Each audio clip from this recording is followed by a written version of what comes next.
Hi, I'm Jumpei Oki. I belong to the molecular pharmaceuticals lab at the Graduate School of Pharmacy. I'll introduce my research in this talk. This is the graphical abstract of my research. In your stomach, there may be drug crystals growing.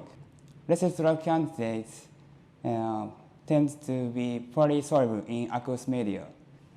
It is important for drugs to dissolve in the solvent, as poorly soluble drugs does not absorb well after oral administrations.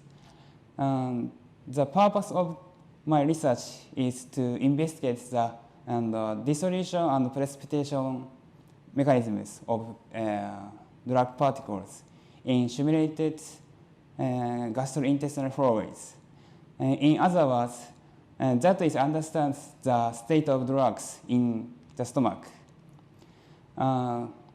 Diclofenac sodium and calcium was used as a model drugs.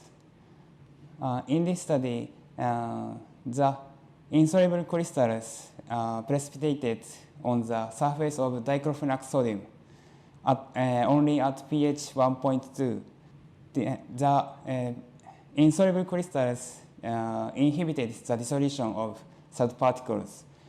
In contrast, at pH 2.0 and 3.0, the insoluble crystals precipitated at the distant locations.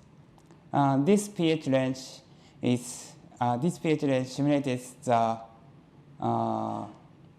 stomach pH.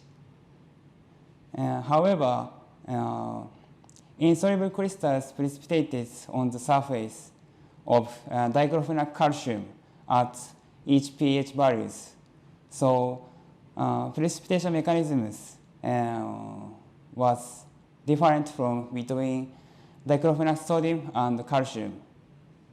In conclusion, diclofenac sodium and calcium were inhibited the dissolution by different precipitation mechanisms. A good understanding of dissolution and precipitation mechanisms is greatly important for effective drug development. Thank you.